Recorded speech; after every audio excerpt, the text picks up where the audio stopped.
こんにちは、もずくです。今回の動画は私の理想のお部屋レイアウトです。この企画は自宅の全部のお部屋をレイアウトするっていう企画なんですけど、約1年前くらいに真ん中のお部屋だけを作って、他のお部屋は動画にはできていなかったので、約1年越しにはなるんですけど、今からレイアウトしていきます。まずは前作った真ん中のお部屋を少しリフォームしたのでご紹介していきます。それではどうぞ。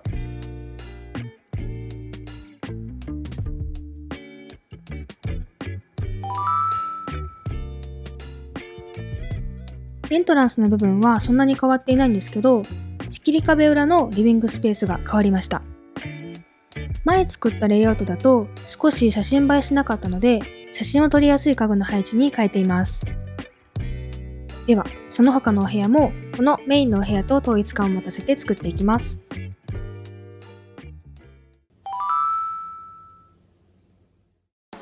まずは2階をキッチンスペースにしていきます。で、キッチンだけだとかなり広いので、キッチンの横に趣味スペースも作っていこうかなと思います。まずは壁床を決めていきます。私の大好きな組み合わせのモノクロタイルと匠ライフの床の組み合わせに、アクセントにグレーのシェルフの壁を使います。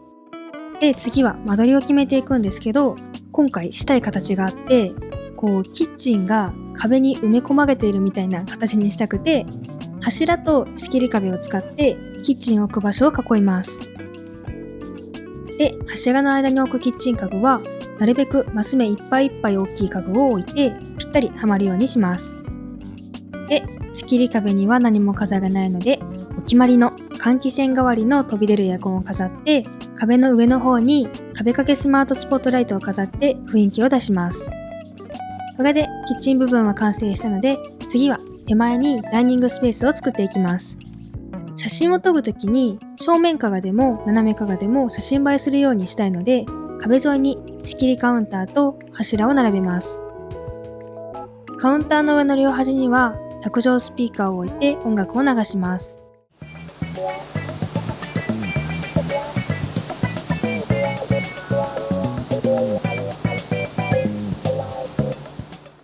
で、あとはダイニングテーブル、ダイニングチェア、ランプ、小物を正面から見ても斜めから見ても写真映えする家具選びと配置にして壁を飾って、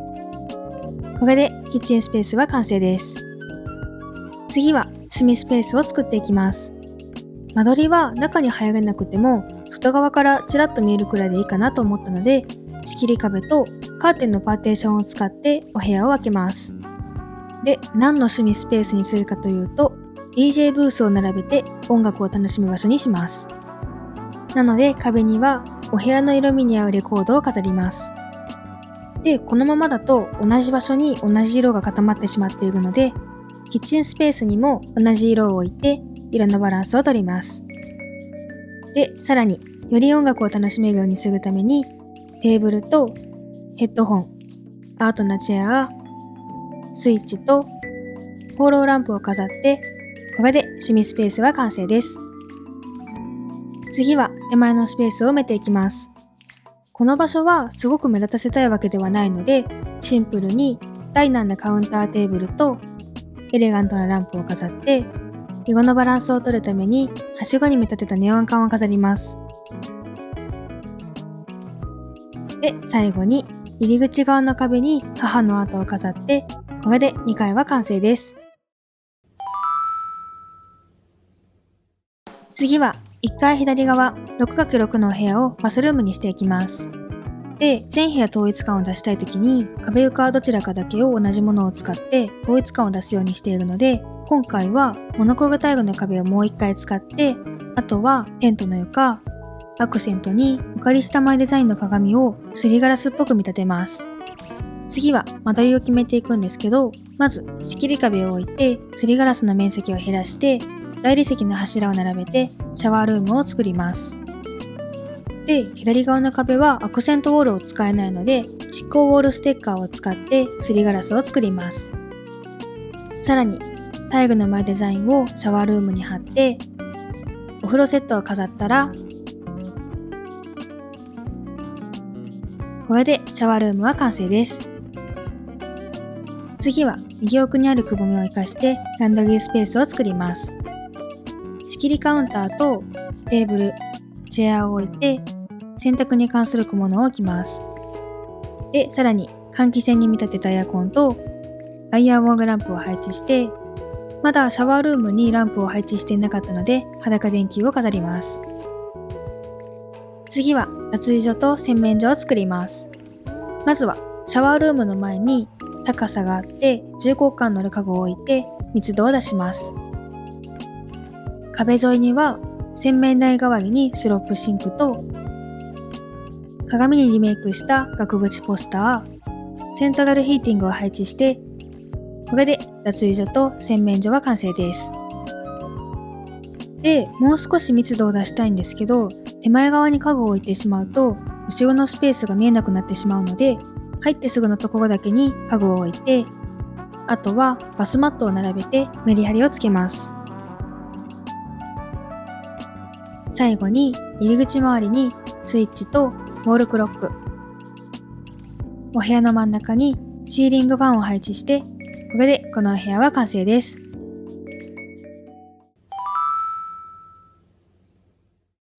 次は奥のお部屋をベッドルームにしていきます。他のお部屋と系統を揃えつつも、ベッドルームは柔らかい雰囲気にしたいので黒を使わずお部屋を作っていきます。まずはボタニカルタイルの壁に合わせてエレガントなベッドを置いて、ウォークインクローゼットも作りたいので柱と仕切り壁を使ってお部屋を分けます。これで間取りは決まったので先にベッド周りから作っていきます。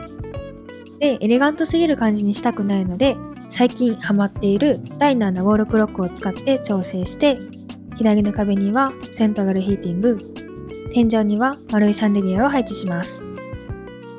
で、仕切りカウンターの上にも何か置きたいので、お部屋の色味にもあってベッド周りに置いていても変ではない積まれた本と古書にリメイクしたリサイクルペーパーを置いておきます。さらに夜中に本を読むために壁にキャンドルを配置して手元を照らせるようにしておきます。これでベッド周りは完成しました。次はウォークインクローゼットを作っていきます。大きなクローゼットに見せたいのでぴったりくっつくカントリーなクローゼットを並べて、仕切り壁には何も飾れないのでアクセントにエアコンを配置します。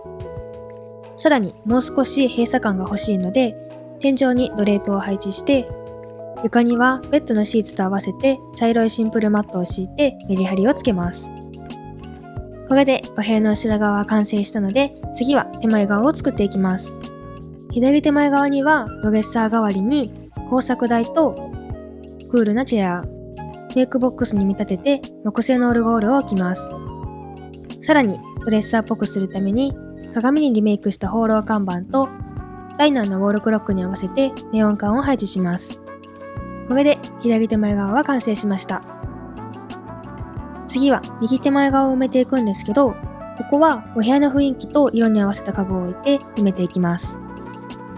まずはベッドのシーツと柄が同じのソファーを置いて、空間を埋めるための縦置きカラーボックスとエレガントなランプ、壁にはお部屋全体の色のバランスを取るためにライトブラウンの額縁ポスターを飾って、天井には丸いシャンデリアと色を合わせた裸電球を配置します。最後に入り口の横にスイッチを飾って、これでこのお部屋は完成です。最後は右側のお部屋を作業部屋にしていきます。作業部屋といってもいろんな作業部屋があると思うんですけど、今回はパソコン作業をする部屋にしていきます。まずは壁床を決めます。次は間取りを決めていくんですけど、狭いスペースの方が作業がはかどりそうだなと思ったので、柱と仕切り壁を使って作業スペースを作ります。さらに黒い枚デザインを床に貼ってお部屋を分けます。これで間取りは決まったので、作業スペースに家具を置いていきます。で、めちゃくちゃ作業しやすい場所にしたいので、テーブルの高さを分けて、奥は機材を置くスペース、手前は作業をするスペースに分けます。さらに大好きな事務椅子と書類などをしまったりするアイアンクローゼット、壁にはモニター代わりにテレビを配置します。あとは作業スペースっぽくなる小物と天井にこれまた大好きなキューブライトを配置して、これで作業スペースは完成です。次は右奥を見ていきます。作業部屋なのでたくさん収納があってもいいかなと思ったので、ちょうどぴったりはまる学校のロッカーを置いて、周りにはお部屋の雰囲気に合う家具を置いていきます。これで後ろ側のスペースは完成したので、手前側を埋めていきます。で、作業部屋って他に何作ればいいのかわからなくて困ったんですけど、作業は作業でもパソコン作業なので、ソファーとテーブル、本を置いて休憩スペース兼打ち合わせスペースを作ります。次は左右の空間を埋めたいんですけど、このお部屋のメインは作業スペースと打ち合わせスペースなので、あまり目立たない家具を置いて空間を埋めます。最後に目につく空いている壁に家具を飾って、これでこのお部屋は完成です。